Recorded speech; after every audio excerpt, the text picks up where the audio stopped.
வணக்கம் நண்பர்களே, இது உங்கள் கதை சொல்லும் காதை யூடியூப் சேனல். உங்கள் மனதில் கேட்கும் குரல். இன்னைக்கு கதைக்குள்ள போகலாமா? இந்த கதையின் தலைப்பு புதிய ரூம் பழைய மர்மம் பாகம் 2. அந்த அறையின் பதில்கள் இல்லா பதிவு. அன்றிரவு என்னால தூங்கவே முடியல. ஒரு சின்ன சத்தம் கேக்குற ஒவ்வொரு சத்தமும் எனக்கு ஆர்த்தி அந்த பாடல ஹம்மிங் செய்யற குரல் போலதான் எனக்கு கேக்குது. அது ஒருவேளை ஆர்த்தியா தான் இருக்குமோ? அந்த நோட்புக்ல எழுதப்பட்டிருந்த வரி எனக்கு அப்படியே ஏதோ நிழல் என் கூடவே என்னை கண்காணிச்சுக்கிட்டே இருக்க மாதிரி தோணுது. இத யார்கிட்ட நான் சொல்றது? வார்டன் மேம் ஆல்ரெடி என்னை வார்ன் பண்ணி தான் அனுப்பியிருக்காங்க.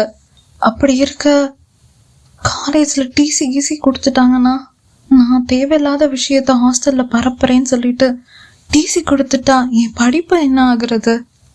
ஐ எம் ஸ்டில் ஹியர்னா அப்போ ஆர்த்தி இன்னும் இங்கேயே தான் இருக்காளா?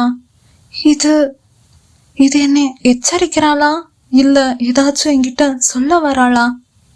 மேக்னா இது போல அவள் படுக்கையில் கிடைத்த ஆர்த்தியின் நோட்புக்கை கையில் வைத்துக்கொண்டு யோசித்துக் கொண்டு இருந்தாள்.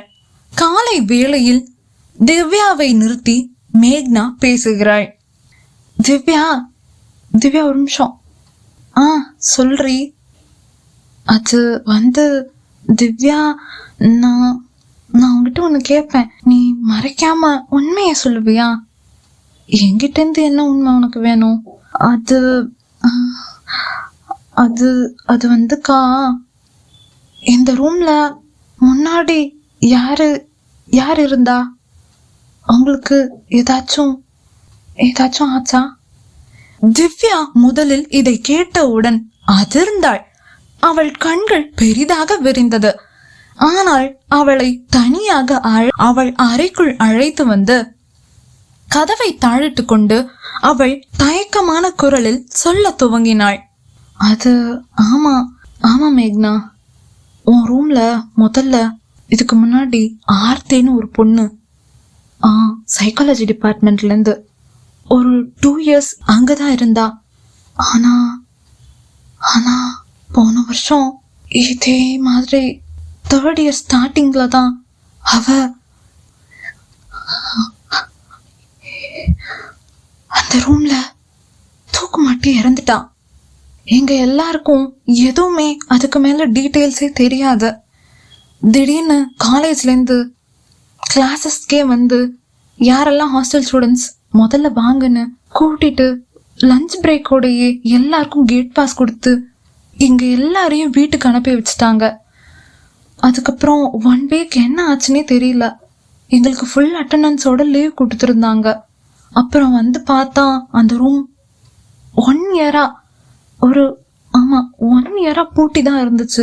இந்த வருஷம்தான் அட்மிஷன் ஜாஸ்தின்றதுனால அந்த ரூமுக்கு பெயிண்ட் எல்லாம் அடிச்சு ரெனோவேட் பண்ணி அதுல ஸ்டூடெண்ட்ஸே தங்க அலோவ் பண்ணிருக்காங்க. ஆர்த்தி அந்த ஒரு பேர் தான் என் மனதில் மீண்டும் மீண்டும் ஒலித்து கொண்டே இருந்தது. அவளின் ஹம்மிங் செய்யும் குரலும் தான். மாலையில் என் வகுப்புகள் முடிந்ததும் நான் என் ஹாஸ்டல் அறைக்கு அந்த 108 என்று எழுதியிருக்கும் பேர் பலகையை பார்த்து கொண்டேதான் உள்ளே நுழைந்தேன். அறை காலியாக இருந்தது. திரைசீலை மட்டும்தான். ஜன்னல் காற்றில் அசைந்தாடும் சத்தம் மட்டும் கேட்டுக்கொண்டு இருந்தது. மேக்னா அறையின் நடுவில் நின்று அவள் கண்களை சுழல விட்டு சுற்றி பார்க்கையில் ஒரே ஒரு இடத்தில் ஜன்னலின் மூலையில் ஒரு டைல்ஸ் மட்டும் தரையில் ஏதோ மேலே தூக்கி இருப்பது போல் இருந்தது. அது தரையில் பதிக்கப்படவில்லை என்பது அப்பட்டமாக தெரிந்தது. ஆகையால் மனதில் எழுந்த கியூரியாசிட்டியில் மேக்னா சென்று ஒரு ஸ்டீல் ஸ்கேலை கொண்டு அந்த டைல்ஸை நெம்பியதும் அந்த டைல்ஸ் சற்றே விலகியது. அதை இடது கையில் தாங்கி பிடித்தவாறு கீழே பார்க்க அதற்குள் ஒரு மெல்லிய காகிதம் ஒன்று இருந்தது. அது காகிதம் என்று எடுத்து பார்த்தவளுக்கு அது அப்பொழுதுதான் புரிந்தது அது ஒரு 20 பக்கமே கொண்ட சிறிய நோட்புக் என்று. அதே ஹேண்ட் ரைட்டிங் தான் ஆர்த்தி என்ற முதல் பக்கத்தில் அவள் பெயர் எழுதியிருந்தது.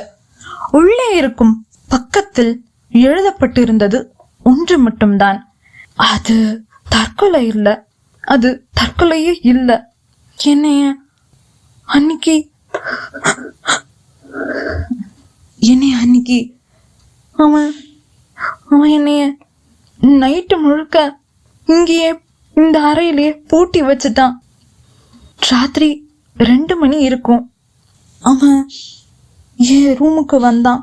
அதற்கு மேல் அதில் எதுவுமே எழுதியிருக்கவில்லை.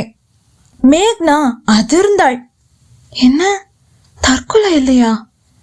யாரு பூட்டினா? அவனா? கேர்ள்ஸ் ஹாஸ்டல்ல யாரு வந்திருப்பா? எந்த பாய் உள்ள வந்திருப்பான்? தூரத்தில் ஒரு காலடி சத்தம் கேட்டது. அந்த மயான அமைதியில் கதவை தட்டும் சத்தம் கேட்டு மேக்னா திடுக்கிட்டு திரும்பி பார்த்தாள். அதே நேரத்தில் கதவின் கைப்பிடி சுழன்று மெதுவாக கதவு திறக்கும் சத்தம் கேட்டது. மேக்னா பயத்தில் மூச்சை இழுத்து பிடித்து கொண்டு அந்த டைல்ஸை விட்டு அதே மூலையில் பள்ளி போல் சுவற்றோடு அண்டிக் கொண்டு நடுங்கும் உடலோடு பயத்தில் யார் என்று பார்த்து கொண்டு நின்றாள். கதவு திறந்ததுதான், ஆனால் அமைதி.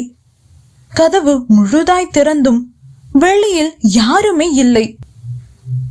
இப்பொழுது கதவு தட்டும் சத்தம் உள்ளே இருக்கும் துணிகள் அடுக்கப்படும் அலமாரியில் இருந்து அதே மரக்கதவை தட்டும் சத்தம் கேட்டது.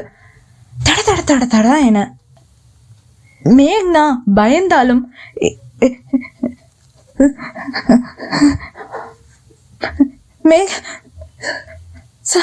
சனா சனா அது நீதானே?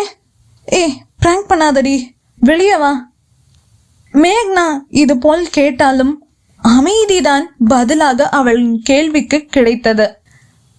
அந்த கபோர்டை ஓடி சென்று திறந்து பார்த்தாள்.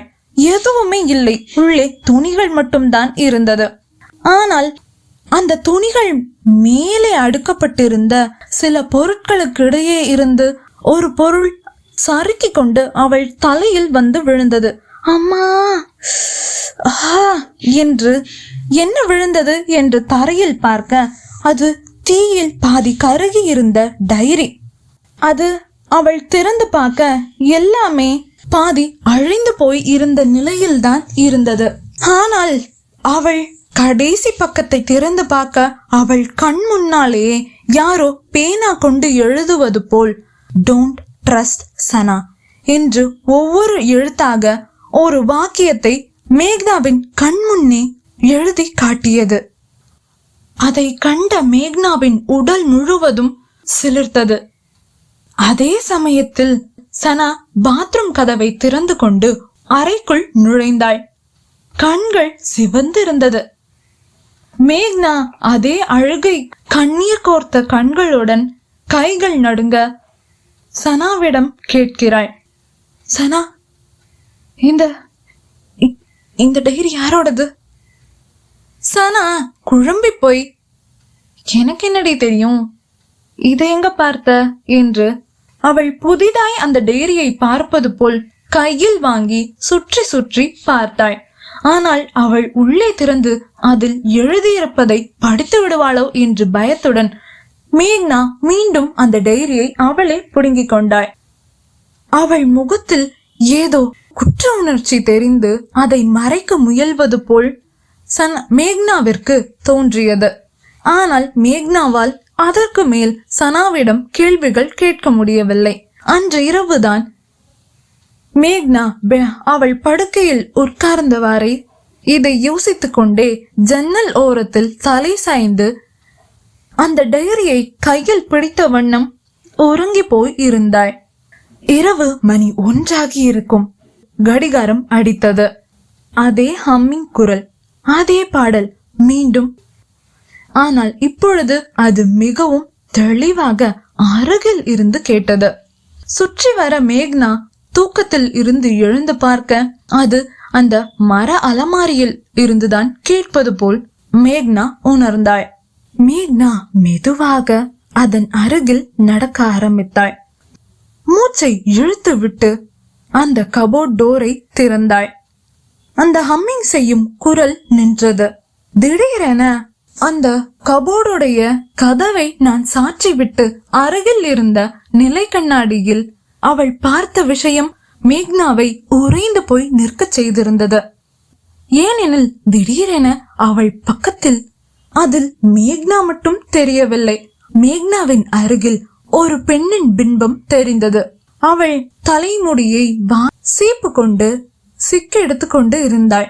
கருமையான நீளமான கூந்தல், ஆனால் அவளின் முகம் தெரியவில்லை. பாதி அந்த நீல கூந்தலில் மறைந்து இருந்தது. அந்த பிம்பம் தோன்றிய இடத்தை மேக்னா நிஜத்தில் அறையில் திரும்பி பார்த்தாள். ஆனால் அங்கு யாருமே இல்லை. அந்த மயான அமைதியில் மேக்னாவுடைய அலாம் கிளாக் அடிக்கும் சத்தம் மட்டும்தான் டிக் டிக் டிக் என்று கேட்டுக்கொண்டு இருந்தது. இப்பொழுது மீண்டும் அவள் திரும்பி பார்க்க அந்த கண்ணாடி பதிக்கப்பட்டிருந்த மேஜையில் இப்பொழுது அதே ஐடி கார்டு, இம்முறை புத்தம் புதிதாய் தூசியே இல்லாமல் எந்த இரத்தக்கரையும் இல்லாமல் அங்கு இருந்தது. அந்த ஐடி கார்டை மேக்னா விரைந்து அருகில் சென்று கையில் எடுத்து பார்த்ததும் மேக்னாவின் காதருகே யாரோ next Friday he comes again என்று முணுமுணுத்து மறைந்து சென்று விட்டார்கள். அந்த ஒரு மணியின் ரகசியம் என்ன? ஆர்த்திக்கு என்ன ஆயிற்று? அடுத்த வெள்ளிக்கிழமை யார் வரப்போகிறார்கள்? அந்த அவன் யார் என்பதை பாகம் 3 நாளை இதே சேனலில் இதே நேரத்தில் காணலாம். நன்றி.